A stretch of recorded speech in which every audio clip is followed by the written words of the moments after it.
Well, here we are, Saturday, December 16th, 2023. I'm Larissa. This is my video diary. Oh. So yesterday I distributed some invitations for an event, and there's this person, fellow business owner in Saratoga, who I'm friends with, and for whatever reason, his staff is shady. And I dropped off the invitation, and he didn't get it. And I knew to go in and check. It just, and when I went in to go check, the bitch that was behind the counter when I dropped it off was standing there and she was smirking, so I know she has it. Or she knows who has it. And it's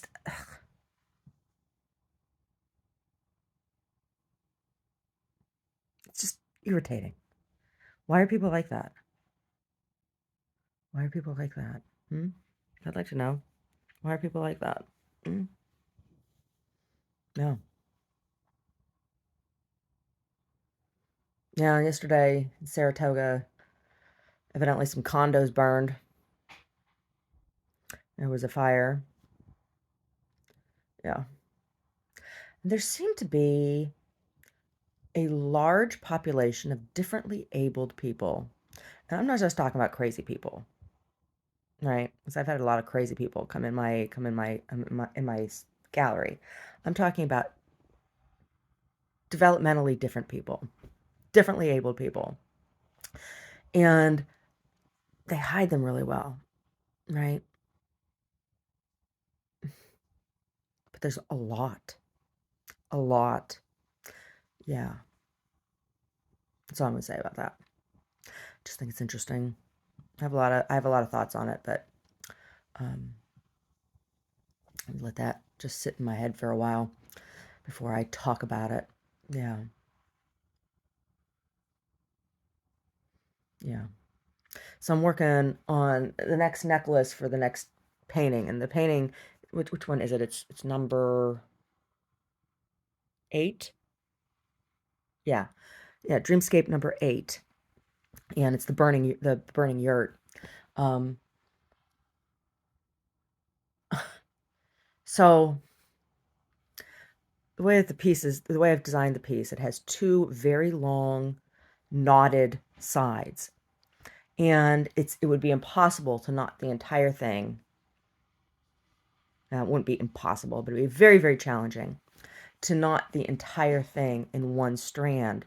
So you can buy silk that's on a needle for knotting, and the silk it's twisted so that it's stronger, right? It's two pieces of silk twisted together. Um, anyway, it's so many. How long is it? Oh, it's like a yard long. It's like 3 feet long, or something like that, on each card. Anyway, to do each side takes one of these, right? So I got the first side done. Took me a long time. And, pearl knotting, which is what the technique is. I'm not using pearls, but it's the technique is called pearl knotting because it's most frequently used with pearls. Knotting is not easy. It takes skill, it takes practice, and it takes patience. And um, it is the only thing of value that I learned from Janice at the bead shop. It is the only thing of value that I learned from that woman was pearl knotting. She was very good at teaching it. Um, it's not easy. It's not easy, and there's a couple different tricks and things that you can do for it when you're doing it. And when you start off, it's one way, and then when you get to the end, you do it the other way because it's well. Anyway, long story short, it's not easy and it takes time. So I got the one side done, and it was extra difficult because not all of the stones I was using are the same size, right? Some of them are small, much smaller. And the bigger a stone is, well, I shouldn't say the bigger it is. There's like like this size, right? Is if once you get bigger than that, then it's a pain in the ass. And then smaller than that can be a pain in the ass, right? Like, but then you have graduated or changing sizes. It's just challenging, right? So it took a long time. I got one side done. I got the second side halfway done, and the silk popped. One of the threads of silk popped and frayed. So now I have to take the whole thing apart,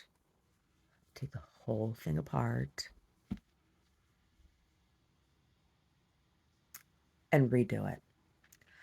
And it happened like 10 minutes before I was going to close up last night. And I was just like, oh, I wanted to scream. Yeah. And then I went down and found out that he did not get his invitation because one of his shitty staff took it. And I was just like, oh my God. Oh my God. Super irritated. Yeah. So today I'll be working on cutting apart and reknotting at second side, plus dealing with whatever street theater and bullshit comes with the bakery line next door today. Kids out there throwing stones or obnoxious teeny boppers with their phones taking self-centered shitty selfies, right? Oh, look at me, I'm an influencer. Look at me. Look at me. Look at me. I go to a bakery. Look at me. Look at this food I'm going to eat. Oh my God. Or some asshole coming in.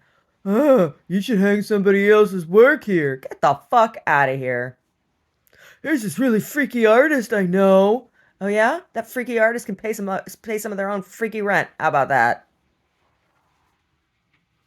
Yeah, I don't think so. Yeah. Yep. Yeah, I'm done. I'm done sharing what I have worked for with people who haven't worked for dick. Yeah. Mhm. Yeah.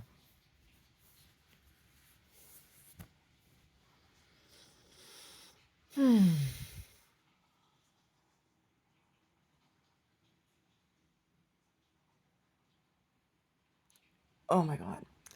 Yeah, so and fabric that I ordered some new fabric um for some things that I want to make. And I still have all my vintage stuff, which is going to be used as well, but just needed a couple things. So those have been showing up slowly. Um, but right now with like with the tree and everything in there, it's like, ugh, yeah. So these necklaces, I've been thinking about these jewelry pieces that are going with the paintings. I've been thinking about like how I want to display them, and I have a couple ideas. So I ordered matching neck forms because I only have 5 neck forms. 4 of them match, one of them is different. Um, and they're 20 years old, and they've kind of seen better days. So they're okay for, like temporary use, but as far as like real display, they're not the best. So, um, anyway, I ordered neck forms, new neck forms, and I have a very simple wooden bar stool that has I'm using as like a pedestal right now that has a greeting card stand on it, and I have some of my greeting cards in it. And I've been using that to photograph and I like the way that the neck forms look on that, and I like being able to see the necklaces with the paintings, and I think it's important. It's like a depth of view. And so, how do these necklaces, besides just the color, how do they relate to the paintings? Well, I paint from I mix my paints from pigment, and pigments come from minerals or chemical reactions using minerals, right? So it's like this progression of materials, right? It's not necessarily, I'm not necessarily using stones that are making up the actual pigments that are in the painting, but just showing that these colors exist in these natural forms, and that this is, where these kinds of things come from. In particular, I bought a bunch of lapis, and I do use ultramarine. And ultramarine is made from lapis lazuli. That's, well, traditionally that's what it was made from. So having these, so there's green pigments that have been made from malachite, which is a very copper rich stone. It's very green. You see a lot of malachite. Malachite is commonly used in men's signet rings. Malachite is also used in granulation process, so ground malachite. Malachite was also used in making makeup in ancient Egypt, so it was ground into fine, fine, fine, fine, fine, fine powder. And this powder, some of it was ground just specifically for this purpose, but it was byproduct of other processes. So like making beads. For jewelry or carving cabochons or whatever, you would have powder from that lapidary process. And it was like, well, what do I use this material for? And so makeup was something that it was used for. And makeup was used mostly by men. Um, it wasn't until it really was, I mean, some women did, women, as well, but it was used mostly by men. And it was used for a few different reasons. One, to signify class. Two, for it was used as like sunscreen. And three, as adornment, right? Just as pure aesthetic adornment. So these were the three functions. And you see, like, um, there's a culture in Africa where they use this red mud. The women use red mud in their hair, and they paint it on their bodies and things. And there's a culture in the rainforest in South America that uses a red mud um, on their bodies for sunscreen. They don't wear clothing, right? Or they don't, or very, very minimal types of clothing. Um, and so there's exposure to the elements, and this was used to protect the skin. Um, so there's still that aspect to it. I mean, when we think about makeup and stuff, we think about very different things um, now in Western culture. But the origins of these things there's practical use and application. So anyway, that these powders are also used to make pigments for paints. And so that's where that's kind of the progression, because in these painting, for part of the paintings is I'm making note of what pigments have been used in each painting, right? Yeah, I suppose it would have been like really amazing to just use stones. Well, not even think about it. I'm just looking at the visual. I'm just looking at the visual. Just looking at the visual. But anyway, this piece that I'm working on right now, oh, it's going to be so long. And I've made it, I wanted it to be long. I wanted it to be really, really long, because I want to be able to like wrap it around your head a couple times. And in order to loop that around your head a couple times, it has to be super, super long. And I wanted that action of binding in incorporated into the piece, because of, the people were bound and then burned alive. And then I used one of the stones that I used in this piece are lava, the little round lava stone rock, right? They're black lava rock. Um, and I have 64, one for each of the people who died in the fire, right?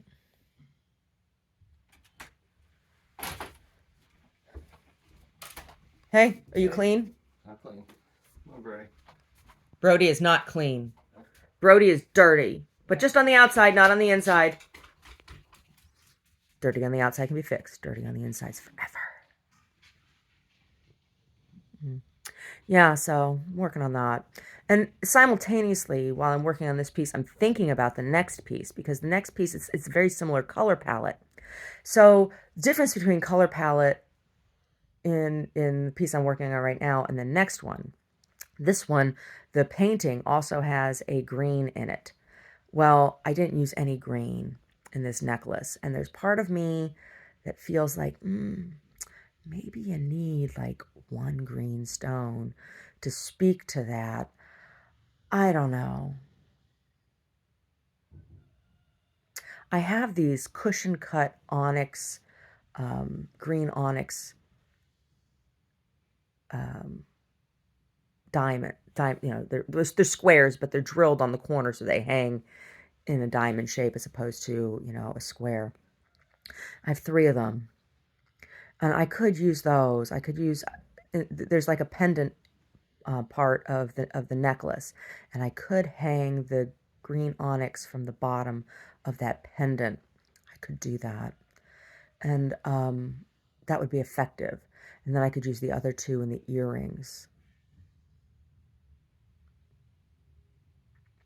Yeah, I think I'm going to do that. I do, because the piece needs to have that to differentiate it palette wise from the next piece. Both of the paintings, number 8 and number 9, are both from the same dream. Um, number 9 is a little more personal because it's kind of a portrait of Saint Larissa, as opposed to the scene of the burning yurt. So, like I said, I've been thinking about that too. And she's a an Orthodox saint, and Larissa is an ethnically Russian name, common among Russian Orthodox, or because of Russian Orthodoxy. And so I got this one agate. It's a variegated, it's Terra agate, um, and it's orange and red and white, similar to the flames that are in the painting, and it's from Russia. Um, so it's a very appropriate stone for that piece in particular. And so I have that. They're these big long barrels. Um, they're very cool. So difference between the two pieces is also going to be in stringing. So the piece I'm working on right now is very long and knotted, pearl knotted. The next piece is going to be I think it's going to be multi-stranded. Um, yeah, I think the next one's going to be multi-stranded. Hmm. And the next one is also going to have some bone in it. Because you see her skeleton in the painting, and I have some very, very small hishi beads that are made from bird bone. And I have some small rondelles that are carved from bone as well. They're very tiny, tiny, tiny, tiny little rondelles carved from bone. Yeah. And I wonder, like, when the bone was carved, when those beads were made, like, did they save the powder and make ivory black or bone black, right? Because ivory black is called ivory black not because it was originally made from burning ivory. And why would you burn ivory? Well, ivory was commonly carved, right? And so there would be dust from the carving process, right? What do you do with that? They made pigment. Mm-hmm. So ivory black. I mean, when you buy ivory black now, it's a chemically synthesized, right? Um, product, because they can isolate compounds and things and recreate them. It's not, you can't burn ivory now, right? You can't even harvest ivory now. Shit, so many elephants don't even are being born without tusks, right?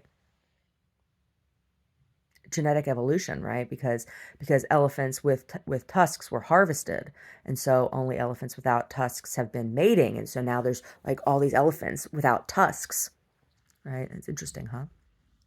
So there's ivory from elephants and ivory from walrus. Inuit ivory carvings were largely from walrus, not elephant. They didn't have elephants up there. Ivory black. Ivory black is a soft, deep black. Mars Black has a coolness to it that almost feels metallic. Um, yeah, Mars Black has a cool metallic feel to it, and Ivory Black is like soft and warm and velvety feeling, right? It's like if you're gonna talk about velvet, so it's like the difference between velveteen and velvet, silk velvet. Silk velvet has that sheen, velveteen has that softness to it. Yeah, not slick, right? Silk velvet is slick.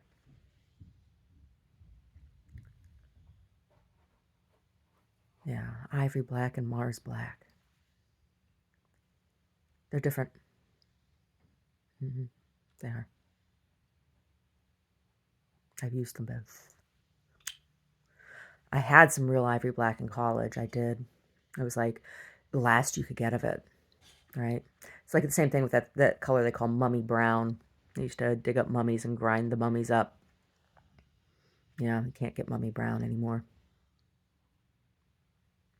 Mummy. Hmm. Yeah, I don't know. Maybe I'll sit the knotting aside today because I was so frustrated with it and work on the other one for a bit. I don't know. I don't know. We'll see. We will see. Anyway, I guess I need to get showered and dressed so we can go. Hmm.